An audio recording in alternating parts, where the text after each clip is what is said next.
Hey guys, Garrett Williams, aka Texans commenter here, and early this morning we got some breaking news from the Texans. Old Nick Caserio was cooking per usual. The Monday after the combine, and around 7 a.m., you get notification that the Texans have traded Tytus Howard to the Cleveland Browns for a fifth round pick. This may come as pretty shocking to most. I am somewhat shocked, but you know, as we talked about on a lot of the lives here and shows that we've had, something that I'm not totally surprised by. I mean, given the fact that we traded Laramie Tunsil last year. But as far as this video goes, I know in the past when I've done these standalone videos, I've started to edit them and make them, super neat. I'm going to try my style of where I just do one rip right here and it's more of like a live where it's more authentic and kind of interactive, even though you can't really interact live. But with that being said, the way that I would do it is I'm going to go to my timeline on X and kind of just go through the whole thing there. So if you can just bear with me for 1 second, I'll get that pulled up. But there's a lot of thoughts, and these moves are fun to me because there's reactions where you want to try and you know digest all the information, and as time goes on, you kind of understand it. I mean, I know last year with the Laramie Tunsil trade, that was a big deal for me the way I digested that last year with Laramie Tunsil. I was extremely shocked. We were all shocked. And I was actually upset with the trade last year. But when I sat down and looked at it, it made sense. So last year, traded Laramie Tunsil. The immediate logic for myself, and I'm sure many others, was why would you trade the best offensive lineman on your one of the worst O lines in the league, and now it's got even worse. But when you looked at it, I know there was a big emphasis by DeMeco Ryans that offseason on improving the culture of the offensive line. I know that was something many fans wanted. It felt like just little things like the O line wasn't picking up the quarterback when they got hurt, just or when he got hit and was down on the ground. It just seemed like the mentality, wasn't quite like that dog mentality you'd like to see up front. So a lot of people credit it to that, but to me, it was almost all a cap casualty move. He was our biggest cap hit by far, in the high 20 million per year with years remaining. So when you go back and look at it, that was the big part of it, and he was going to want an extension. That was Nick Caserio, in my opinion, forward thinking, knowing in the future you have a bunch of guys you're going to have to pay, and now you have this left tackle that you're going to already paying and who's going to want to get paid more. So you might as well get out in front of it and get something for it now, which is what I thought he did. So that was, for me, it took a while to digest. And, once you look at it, it made sense. I would say it did feel like they didn't really have a plan afterwards, which was kind of frustrating. But, that's kind of the way Nick Caserio operates, is just figure it out, optionality, flexibility. But with this Tytus Howard one, so one, I wrote an article about potential ways to save money in cap, and Tytus Howard was a guy that was interesting because you could save money via restructure, via an extension, or obviously if you cut or trade him. And restructure, didn't quite make sense because you had done it in previous years and you already had a bunch of void years. So you didn't want to kind of, tap that out to the full amount. Extension to me didn't make sense. I would not want to extend him. And I've been, as I said before, I've been a huge advocate for Tytus Howard. I feel like he's been unfairly criticized and underappreciated. Obviously, his biggest asset to the team has been his versatility, playing right tackle, left guard, left tackle. And even just last year, he started the year at right guard. Injury happened, got kicked to left guard, and that's when Ed Ingram got into right guard. And all of a sudden, we had our best five. But even in the playoff game, Trent Brown comes, late in the year, Trent Brown comes back. That pushes Tytus back to left guard, and that's when we start playing well. But then for the Patriots game, Trent Brown can't go. So now Tytus goes to right tackle, and that allows Patterson to go left guard. So just from that alone, he was very valuable. But I do think he was an above average player. I don't think he was elite. But he also was thrust into that leadership role when Laramie Tunsil was traded last year, and I thought he did really well. So I think it's worth noting that he deserves his praise, and we should show appreciation for him.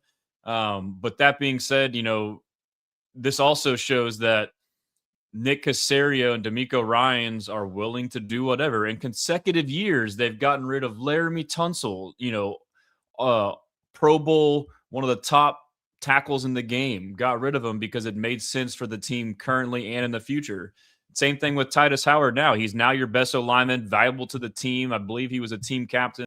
So as far as the other remaining ways to save money, you're not going to extend him. Like I mentioned all those things about him. He's great, but he's aging. His contract's already up there. His floor is already set. He's going to want X amount more. We have a bunch of other positions to play, and it seems like they've already kind of signaled they're trying to shed this structure of the O line by drafting Blake Fisher and now drafting Ariante Ursary. And so to me, an extension never made sense. So my opinion was they should just let him stand pat and play it out. But I did note I would not be surprised if they explored a trade. It doesn't make the most sense financially. As Texans Cap noted on Twitter, this created $18 million in cash savings, of $4.22 million in initial cap savings for this year, $3.21 million in net cap savings. But this is the one that's going to freak a lot of people out. And I understand $23.69 million in dead money. So when I was going through, you go to over to cap, you can see, or even on my Texans cap calculator on my website, you can see, the different moves and what that would correspond with. There's, pre-June 1st trade and post-June 1st trade. This is obviously a pre-June 1st trade. My understanding, the post-June 1st trades are very rare, but if you were happen to do it post-June 1st, you would have been able to spread that money across and save more money. So yes, the dead money stings, but the other big element of this is you got a 5th-round pick in return from the Browns, and the 5th-round pick that you got was a pick that they got from the Raiders. So what does that mean? You have the first pick of the 5th round, so basically a late 4th. And as I alluded to too, some people think that may not be enough, but Tytus Howard is aging. He only has 1 year left on his contract and is wanting an extension. So, there really wasn't much value in the trade. But just to kind of rewind, to kind of give the exact details, the initial report, it was earlier this morning by Ian Rappaport. He says, sources, the Texans and the Browns have agreed to terms on a trade to send starting right tackle Tytus Howard to Cleveland in exchange for a 5th-round pick. Much needed O-line help. Plus, Howard gets a new 3-year, $63 million extension in a deal done by Ethan Locke of first-round management. And so, as I decipher it, it's like, okay, we're not going to extend him. As I said, we shouldn't extend him. You could let him stand pat, but then you get no value. He may be frustrated.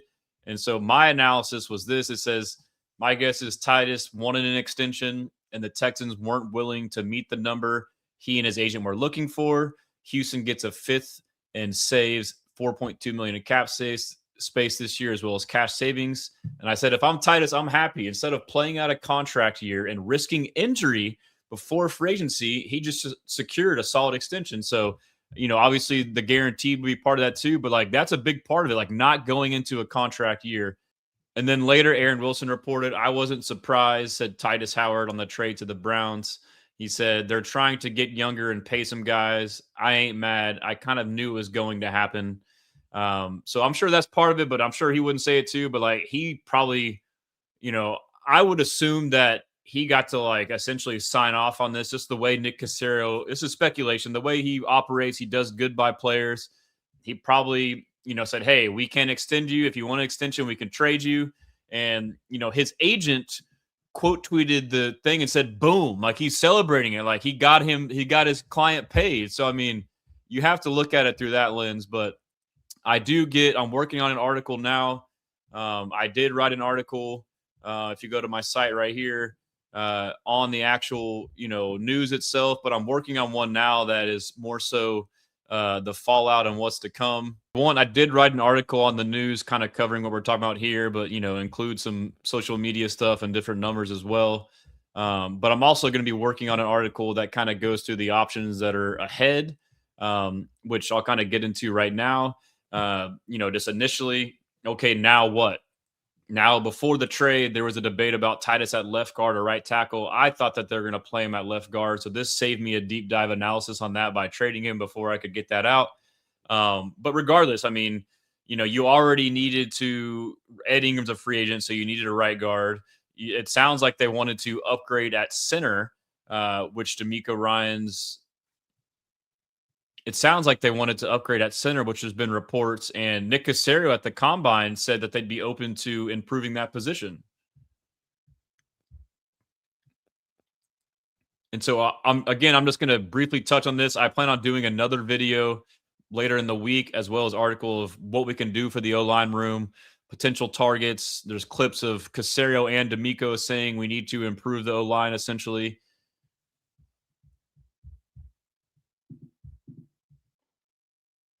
But back to what I was saying, how I wasn't surprised. I wrote an article. If you want, you can check it out. This article is still relevant. I wrote an article saying ways you can create savings via restructures and extensions. And I went through all the eligible options and kind of laid out my case for each. But a snippet that I had here for Tytus Howard was, and then there's the wild card, Nick Caserio. The Tunsil trade last year proves Houston is willing to make bold moves if the value aligns.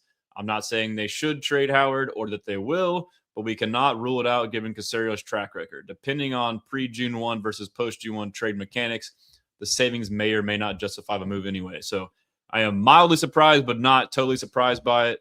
On my site, I do have a Texans cap calculator. This number now, minus 7.7 million, obviously will decrease by roughly 4.2 million with the savings of trading Tytus Howard.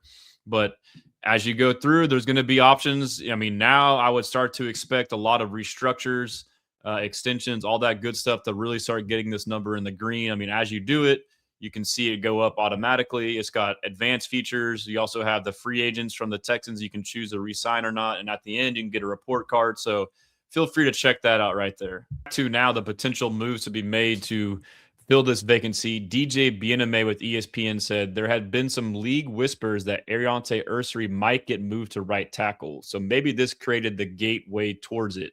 Still, Howard was a super valuable piece. I agree, obviously, that he was a valuable piece, but yeah, I mean, that could be the case. I wouldn't rule anything out. They have shown to have an open mind, versatility, moving guys around. Obviously, I know a lot of people probably read that and say, please don't move Ursary, rookie left tackle, to right tackle. I wouldn't think that they would, but that's definitely an option. But first things that come to mind, they've been rumored to be wanting to sign Braden Smith, free agent right tackle from the Colts. That would fill that spot. And then as far as replacing other positions via free agency, there's plenty of veteran interior offensive linemen. Joel Bitonio, oddly enough, from the Browns. Wyatt Teller, oddly enough, from the Browns. Both guys that I would be ecstatic to land. I know people think they're aging, which is true. But, I mean, if you get them to a short-term deal, you get guys that are proven that can come in there and do good for you. Kevin Zeitler would kind of fit that bill as well. There's some, flyers you can take on guys like James Daniels, who's shown upside but had injuries. There's other guys that are potentially going to be cut or traded. Mekhi Becton would be a buy low, potential high upside guy. And so you wonder on the interior, are they going to try to get these bigger guys, running this heavy inside duo gap scheme? So, and so if you're still stressing or freaking out, my advice to you would be just let it play out. I mean, or even just look back to last year when the Laramie Tunsil trade happened. It seemed like the sky was falling and it was a terrible move. And then all the moves thereafter were very questionable. The, lackluster signings of Ed Ingram, Trent Brown, Cam Robinson, etc. And then the draft, really not getting that many pieces. But I would say that, given all that, it still turned out to be a better O-line than the year before. And I would say also, too, they may have more money to spend in free agency this year. And DeMeco Ryans has personally signaled himself that this needs to be addressed. So, cross our fingers, and there's still hope. But big news. This is probably just the beginning. And at the very least, as a Texans fan, you got to say it's fun to be a Texans fan in the offseason because Nick Caserio, you never know what he's going to do. Until next time, we bless him.